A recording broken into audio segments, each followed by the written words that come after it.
Pressurization is all around us, literally. Earth's atmosphere exerts a pressure force which influences everything from the weather to the boiling point of water to our ability to breathe easily. That last one is especially important in aircraft, since a fuselage needs to be pressurized to an altitude where we can breathe. We just learned about the concept of pillowing, where the parts of a fuselage unsupported by frames tend to bulge out when pressurized. However, this phenomenon is sometimes difficult to see on an aircraft, since the changes are so small compared to the size of the fuselage. We could take this knowledge and accept that it occurs without seeing it directly, but if you're like me, it's easier to understand a concept if I can do it myself. Luckily, pillowing is easy to replicate using some things you might have around the house or left over from a birthday party. But Hannah, where's your hypothesis? What are you doing here without one? You might be asking. Well, sometimes I like to do quick demonstrations, in addition to my usual experiments, just to show how something works. But since you're all curious minds, we can come up with some questions to ask as we go through the demonstration. To show the pillowing effect, we'll need two simple items, balloons and rubber bands.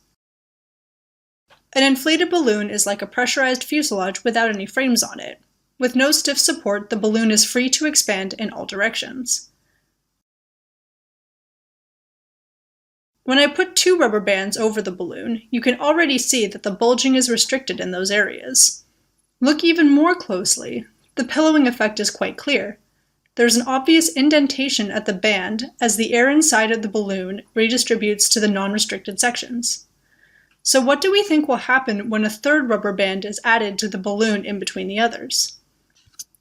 Will this create larger peaks in between the bands, since more stiffness is added? Let's find out. When the third band is added, it starts to flatten out the peak created by just the two rubber bands. Interesting. We can still see the pillowing, but it's less pronounced now. Let's add two more rubber bands. What can we see?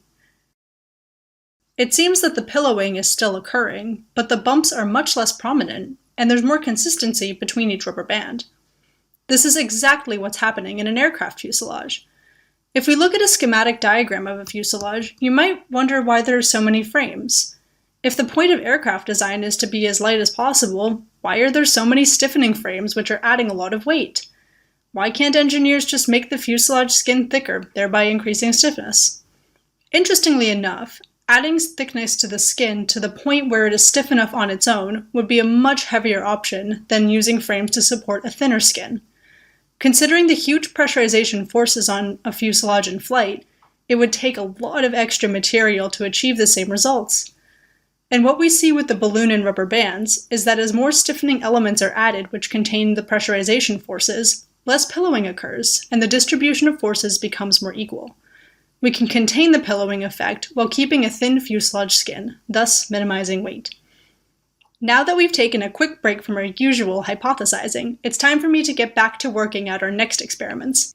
See you next time!